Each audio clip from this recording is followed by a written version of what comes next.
I am so mindful of two pictures. One is when I was in my first call, our children's ministry director was at a round table for people who worked in children's ministry, and they were talking about what they did, especially for kids in worship, and someone from another church said, and I quote, "Oh, we don't have room for children in worship." And it just broke Rose's heart. It was a painful story for her to tell. The other picture that I see, that wasn't my church, by the way, it's a different church. The other picture I see is being with Pastor Chaula in Tanzania when we were visiting the preaching sites, and he was speaking and doing some introductions and some gracious welcomes and explaining a little bit about the preaching site, and suddenly he interrupted himself. And Pastor Chaula is a very dignified man. He carries himself with a lot of grace. And he interrupted himself, and he asked two of the church elders to go out the door and welcome the children in, who were the kids who were too little to be in school were gathering in curiosity. And we interrupted what we were doing to go out and bring the children in. That's the picture that we want to hold in our heads. Okay, today we are continuing these readings that come to us from the book of Numbers as we make our way through this interesting alternate lectionary this week. The Lord said to Moses, they're in the wilderness now, having escaped from Egypt. The Lord said to Moses, "Gather for me 70 of the elders of Israel, whom you know to be the elders of the people and officers over them. Bring them to the tent of meeting and have them take their place there with you. I will come down and talk with you there, and I will take some of the Spirit that is on you and put it on them, and they shall bear the burden of the people along with you, so that you will not bear it all by yourself. And say to the people, consecrate yourselves for tomorrow, and you shall eat meat. For you have wailed in the hearing of the Lord, saying, if only we had meat to eat. Surely it was better for us in Egypt. Therefore the Lord will give you meat, and you shall eat. You shall eat not only 1 day, or 2 days, or 5 days, or 10 days, or 20 days, but for a whole month, until it comes out of your nostrils and becomes loathsome to you. Because you have rejected the Lord who is among you, and have wailed before him, saying, why did we ever leave Egypt? But Moses said, the people I am with number 600,000 on foot, and you say I will give them meat and they may eat for a whole month? I love that it's not the nostrils part that's bugging Moses here. Are there enough flocks and herds to slaughter for them? Are there enough fish in the sea to catch for them? The Lord said to Moses, is the Lord's power limited? Now you shall see whether my word will come true for you or not.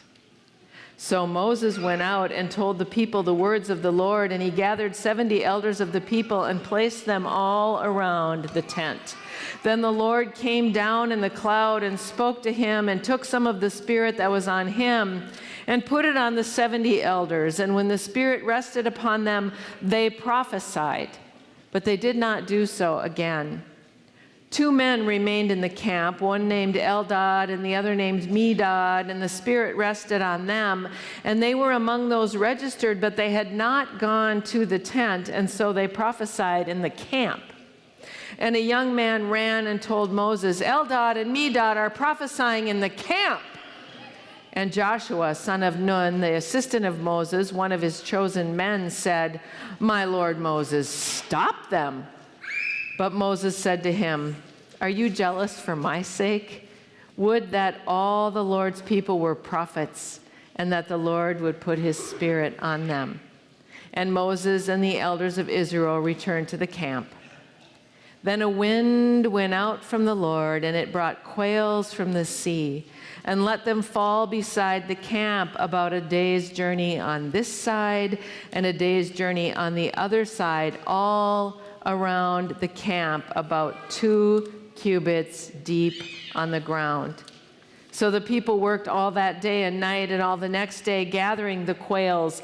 The least anyone gathered was 10 homers, and they spread them out for themselves all around the camp. But while the meat was still between their teeth, before it was consumed, the anger of the Lord was kindled against the people, and the Lord struck the people with a very great plague. So the place was called Kibroth Hattaavah, because there they buried the people who had the craving. From Kibroth Hattaavah, the people journeyed to Hazeroth. Word of God, word of life. Thanks be to God. I love the Bible. As we plan worship, we often think about visitors and those who might be entering our space for the first time, and we wonder, what will they hear? Will they feel welcome, or will they feel like they're missing an inside joke? Should we use a song with the music, or is a screen with lyrics going to be sufficient to someone visiting with us? What we don't talk about as often are those who are brand new to Christianity and have never been to any kind of worship before.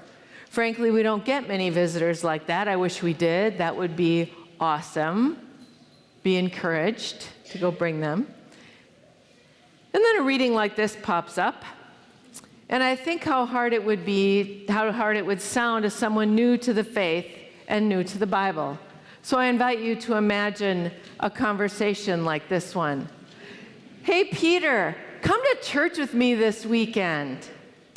Well, I haven't really been to church before, and I've heard that all those church people are really hypocritical, and I just don't really need that all up in my space.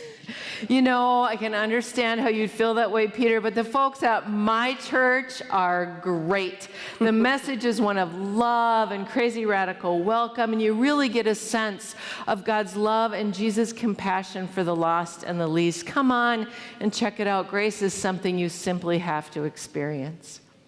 Okay, I think maybe I'll try it out. Thanks. Hey, there's a spot right there. So Peter and Chris get up early and grab some breakfast and head to church. They come in, and Peter is warmly welcomed and even spots a few people he already knows. They find seats just as the prelude music starts, and it's fantastic. There's a sweet elderly couple sitting next to them and welcoming them. The pastor stands up and welcomes everyone, especially those worshiping with us for the first time. They sing a great hymn, and they settle in to hear the Bible reading. And it's the Lord saying, meat? You want meat?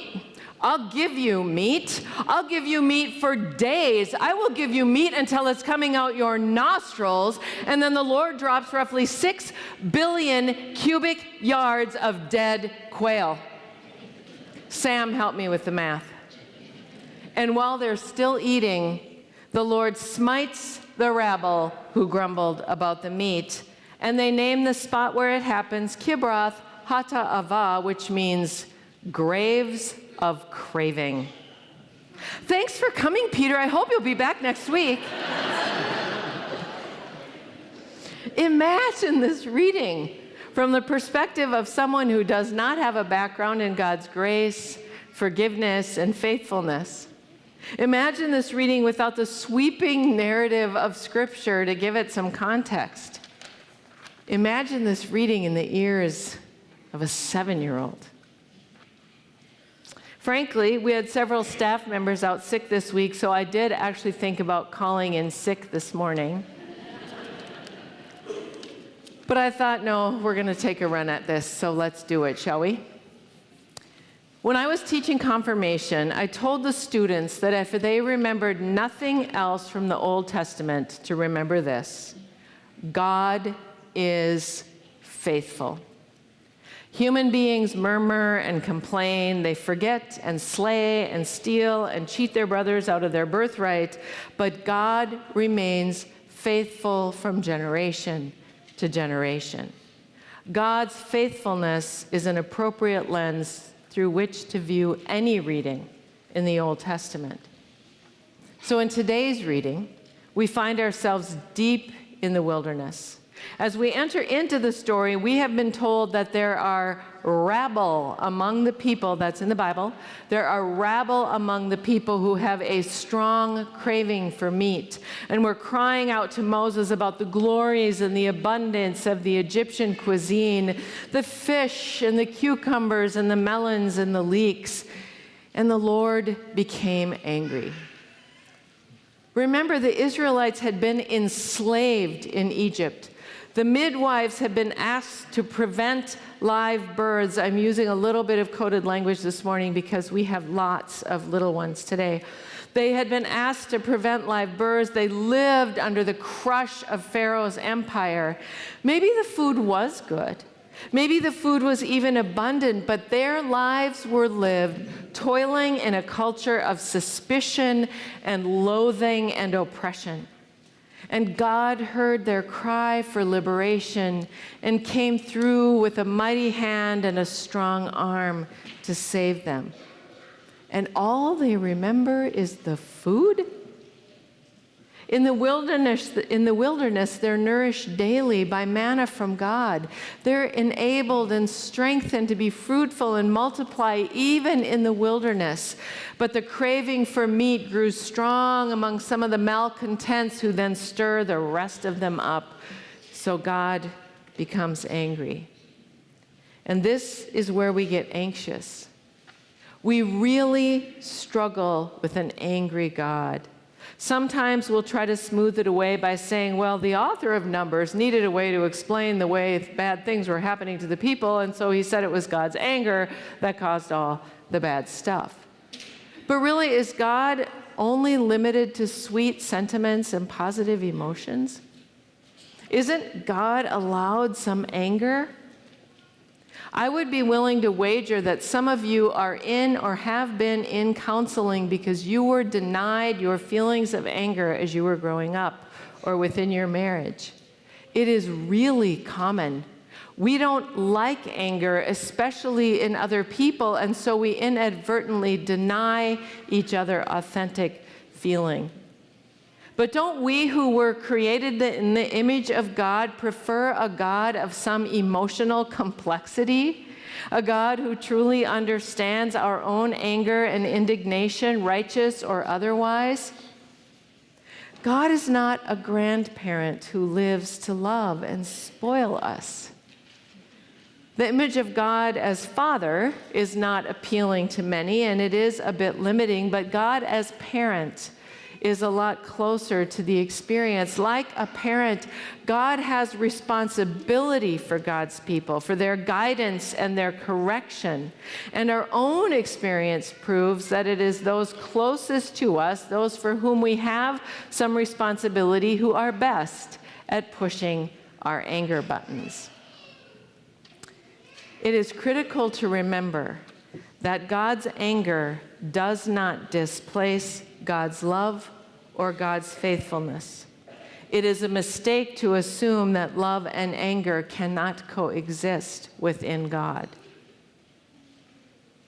In truth, for too many people, including some of you, love and anger are a toxic and even dangerous mix in your homes. Love does not justify violence or cruelty against another human being. If you experience violence or cruelty in your home, that is not love. And please know that there is help for you. For those of you who are safe in your homes, you know that anger is part of human relationship. I have, and Ted is right there, I have rarely been angrier with anyone than I have been with those closest to me. Because I love them so much, my emotions toward them are vulnerable and raw. Sometimes it feels like every tender nerve is exposed in those intimate relationships, so it's no wonder that anger can feel like burning. And so it is with God. God's love for us is so complete that it might be described as turning God inside out. God's very self, God's every tender nerve is exposed to us in love, vulnerable and raw. So in response to the rabble, God first has Moses name 70 that are known to be leaders among the people, and God blesses them with a portion of the same Spirit that rests on Moses. The 70 prophesy as a witness to God's power. If there are to be leaders, God will raise up the prophets and leaders that God needs. The leaders will not be those stirring up open rebellion against God. This serves as both promise and admonishment, a promise that God will not leave them leaderless as they move through this wilderness time, and an admonishment that they must listen to God's appointed leaders, not to the rabble, if they expect to make it safely through. This is not a veiled reference that you can only listen to Pastor Peter and me. Should you choose to only listen to Pastor Peter and me, that's fine. This is about this story. It's not a metaphor for our role in this community. Then God goes on to give them what they want. God gives them what they think they want. God gives them what the rabble raised the hue and cry for, meat. It is as if God says to the rabble, "You think you know better than I do how to shepherd my people through the rigors of the wilderness? Manna is sufficient, but they do not trust in the sufficiency of the manna, so God gives them meat." Now, it does feel a little bit over the top, 6 billion cubic yards of dead birds, but it is once again a reminder of God's capacity to provide. God does not hold back. God gives us as we need and often more than we can dream or imagine. And then we come to the icky part of the story, the hard part, the part that we can't explain away or soften for newcomers or children. God brought down a plague that removed from among the people those whose cravings stirred up this whole avian disaster in the first place. God smote those who stirred up distrust in the liberating love of God. It is an icky story. But perhaps it helps us to remember that these people are still being shaped as God's people. They're flabby and indistinct, still learning the rigors and the practices. God is sharpening their focus and honing the rough edges, toning their faith muscles, reminding them that to be God's people is to be deeply loved. To be God's people is to be cared for according to God's design, and that those who rebel against God's will for God's people will suffer. Maybe not by plague or being buried alive in birds, but suffering does come to those who resist God's will in the wilderness. I wish there was a way to just wrap this up in a nice bow and make it a nice story so you can go away happy and content. But through the powerful lens of Jesus Christ, through the powerful lens of that cross, we can hold on to this. God's love for you is complete and it is sufficient. God will work to see that God's dream is fulfilled. And we can trust in a God who provides for us and who shapes us, because God is faithful. Thanks be to God. Amen.